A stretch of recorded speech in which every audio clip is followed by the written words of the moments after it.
Hello and welcome to Midwest Writers Room. Our mission is to encourage, educate, and celebrate writers of the Midwest. I'm Luella Schmidt.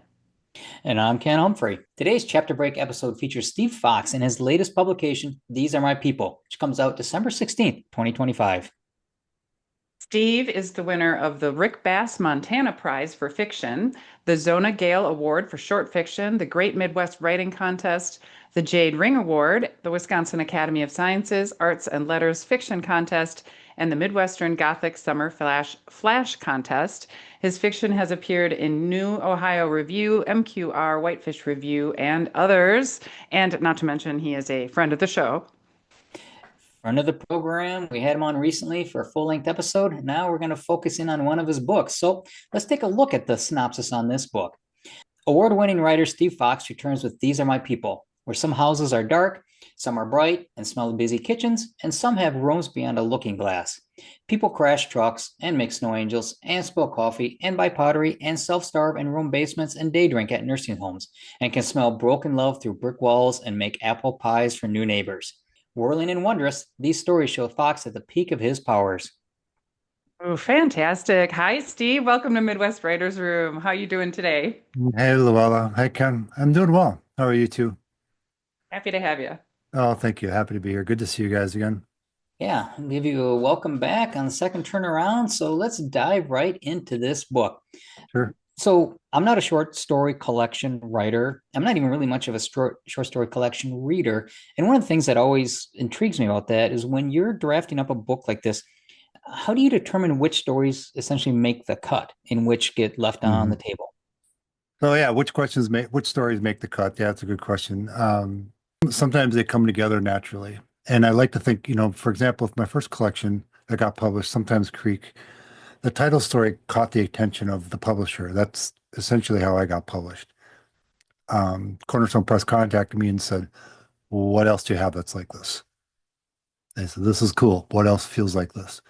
And those stories pulled together quite nicely. A lot of those stories had either won awards or had already been published.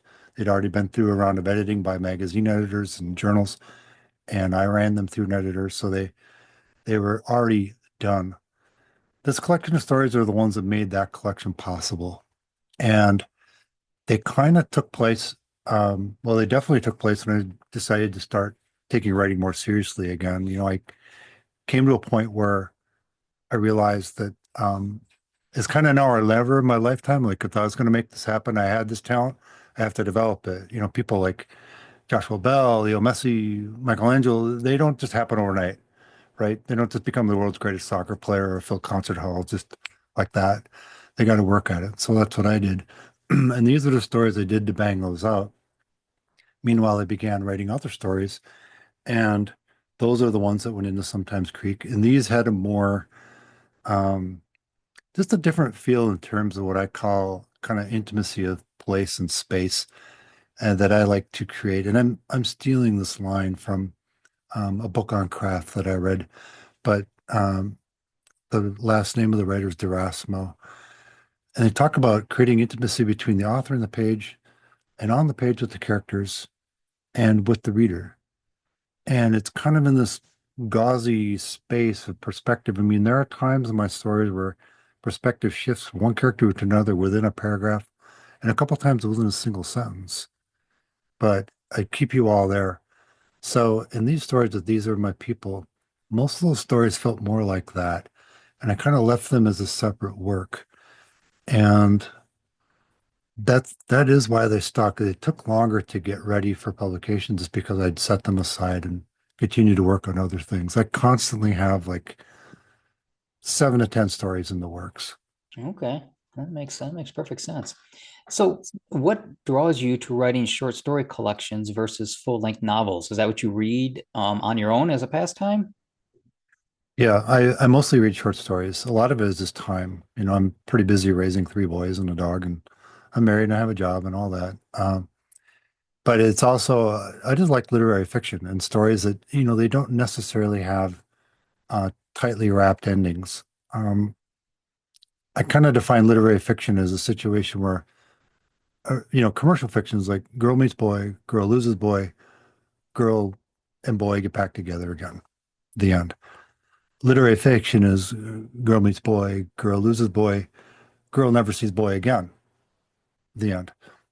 And they don't always have those neat endings. And then one quick story I always tell, like when I took this job, I worked with some software engineers, and they'd all read The Martian, and it's had since been made into a movie. And I hadn't read a novel in years. I've been reading literary fiction, short stories.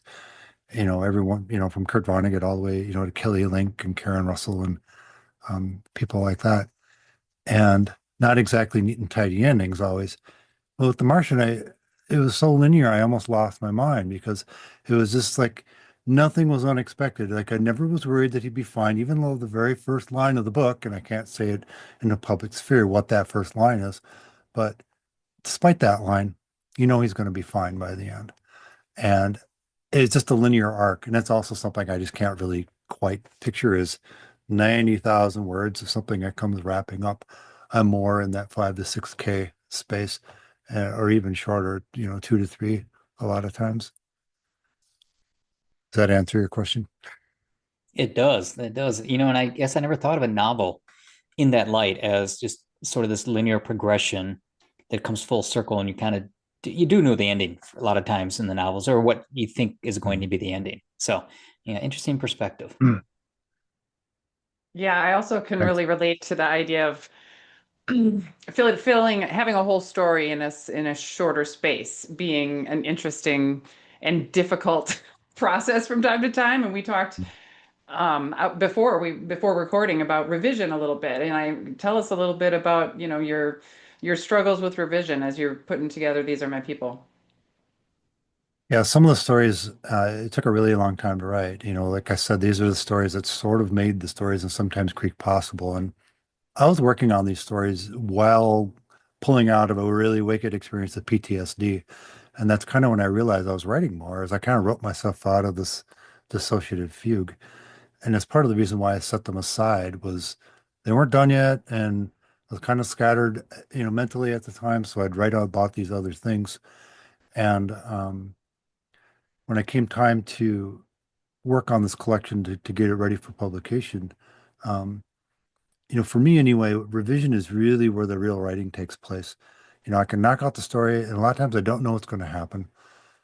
And that's sort of how I go. I'm what they call the pantser, right? I don't plot, I don't make charts. There are times I'll make guardrails though, like, set a clock, like, okay, this story's got to end on Halloween. It's currently August. Got to get to the ending, right?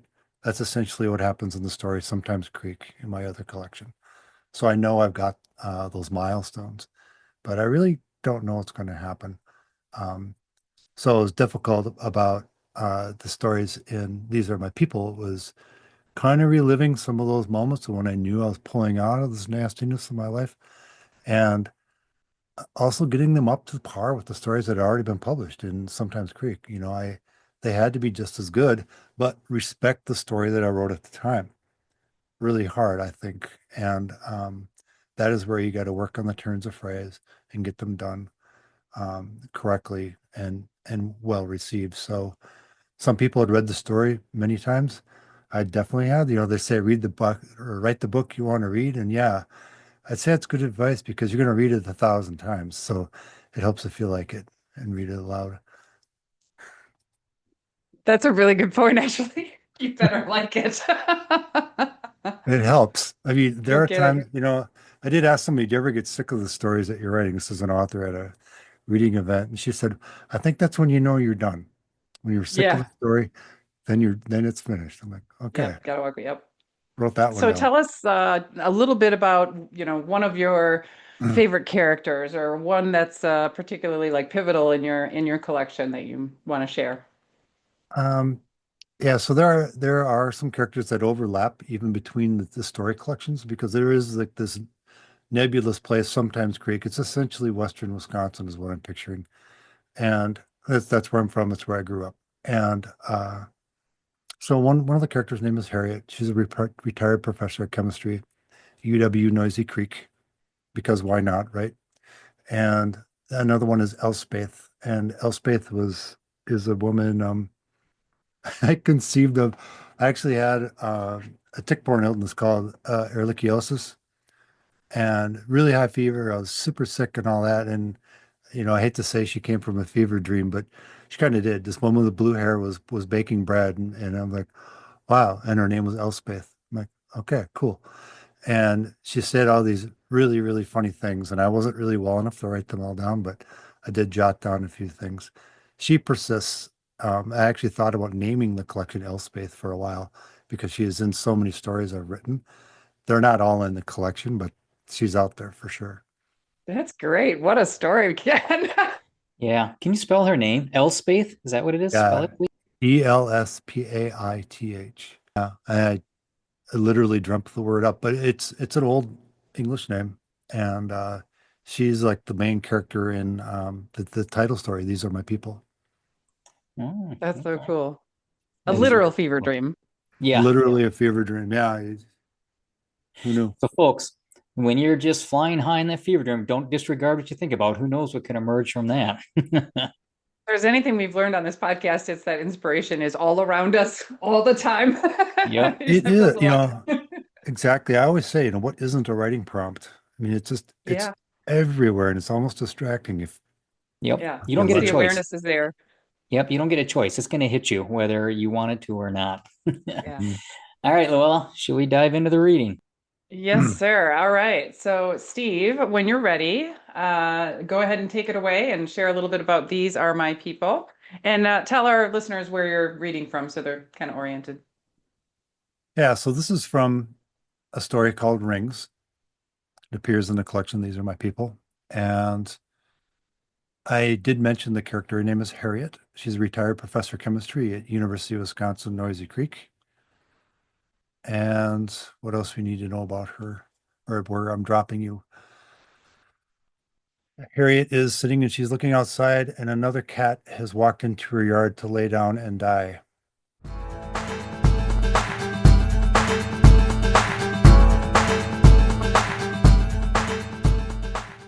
Harriet slipped her feet into a pair of sandals and pulled on Emmett's heavy leather Air Force jacket over her nightgown and stepped out into the very cold, still morning to examine the newest dead arrival.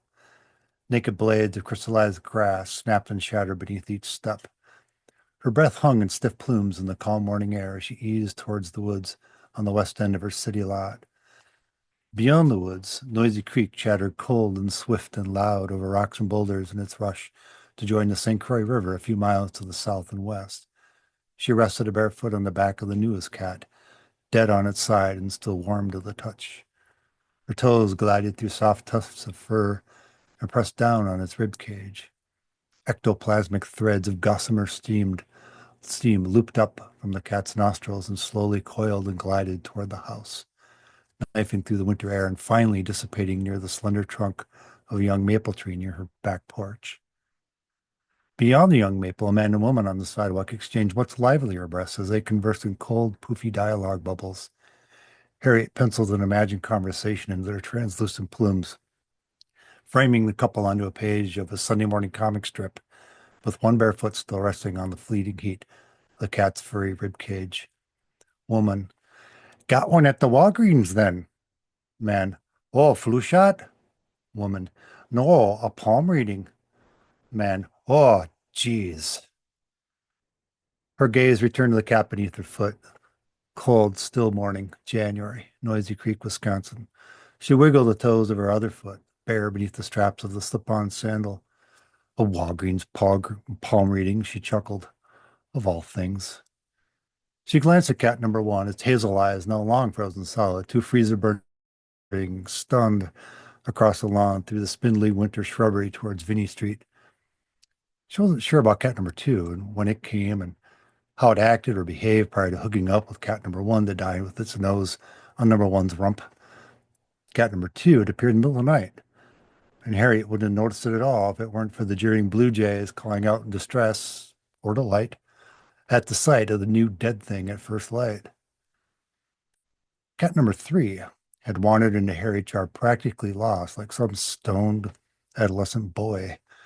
The cat stopped mid-stride and looked directly at Harriet, who was reading inside at the kitchen table, as if to ask, "So, is this like the right place?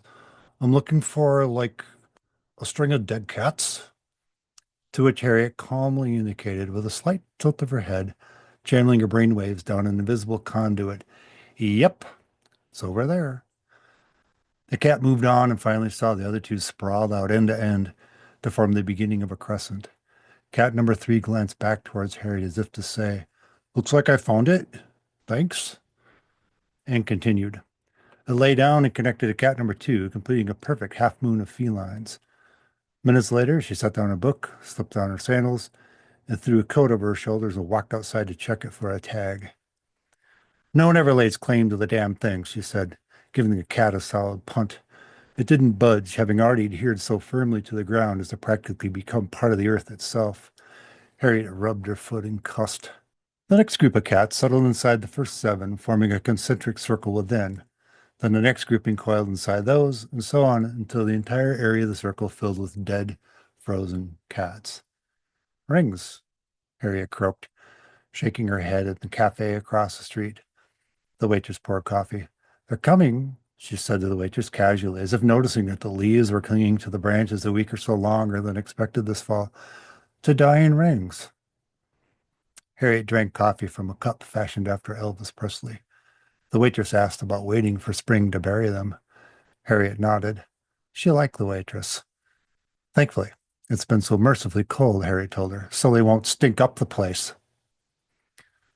Everything else about the cat occurrence was unexplainable, so it was nice to have something, some sort of pattern to cling to in the middle of what had become a bit of a curious situation and posed something of a logistics problem for a woman living alone, now retired. Rings. Rings of dead cats in her backyard, all of which would have been highly unusual for anyone were it not for the fact that it happened nearly identical fashion in Harriet's backyard the previous year, except with dogs. All clean, groomed, and well cared for dogs. One short-haired runt had even worn a green doggy sweater vest the day it decided to water in. But it's not the same as a dog, Harriet sighed, now pacing through her house.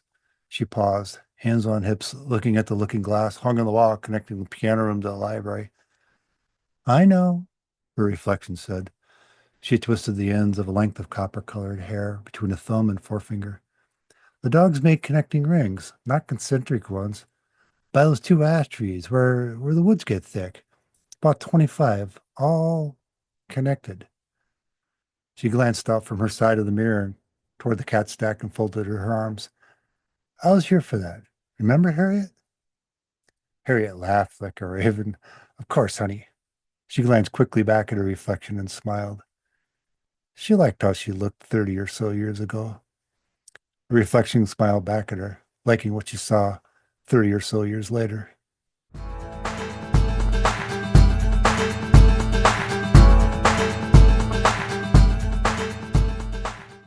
Nice.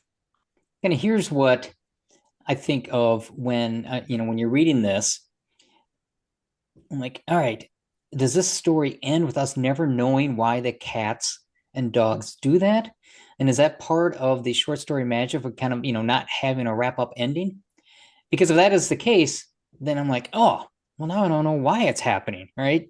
And that's, I think, one of the reasons that I sometimes struggle with short stories reading them is because, Mm, like you said, they don't have necessarily an ending. It's a snippet, a snapshot of something going on. But yep. if it, creates some sort of question or mystery in my head and I don't get it answered, then all I can do Mm. is think about it and ponder it. There is something, I'm not sure what the word for it is, but I call it artistic ambiguity. And it's something I try to aim for. And I think a lot of people do it subconsciously. A lot of writers do it subconsciously. And there's this threat of being too vague, or too specific, too expository. And somewhere in the middle there is that artistic ambiguity where you give just enough information to, people, you can insinuate just enough and something for the reader to grab onto, but you're not just kind of off on the next block or you don't totally spell it out. Yeah. All right. So tell us where readers can find your book. Well, anywhere books are sold. Right now, you can go to my website and order it direct from Cornerstone Press. That's at stevefoxwrites.com. There's a link to where you can purchase the book, order it. You can save 20% right now up until December 16th. Your local bookstore can get it, and it's distributed all over the country. They'll have it in LAX, and they'll have it at Chapter 2 Books in downtown Hudson. All right, perfect. And, since it's coming out December 16th, what do you got on the docket for appearances or book signings? Um, well, I'm going to be at Barstow Grand this week. So if you've got a time machine, hop in and travel back to what's it going to be November 19th in Eau Claire at the brewery. The story, These Are My People, is going to be one of the stories in this issue of Barstow and Grand. So I'll be doing a reading there. I'm at Chapter 2 Books in Hudson on December 16th. That's for the book launch party. I'll be at Majors. That's Chapter 2 Books is in Hudson. Majors and Quinn in Minneapolis, January 29th. And I'm currently working out Foxes and Fireflies in Superior, Lion's Mouth Bookstore in Green Bay. That is going to be early next year. And in February, I'll be doing the Bricks Pizza in Hudson Pizza Club. You can go to eatbricks.com and tell them you want to join the book club.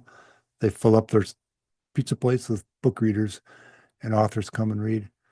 And for now, that's it. I'm currently still booking.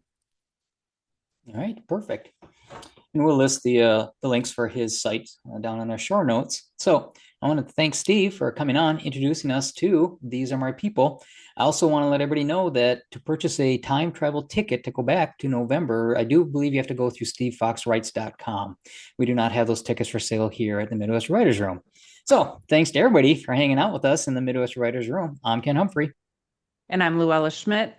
Words ignite imaginations and spark change. Never underestimate the power of storytelling.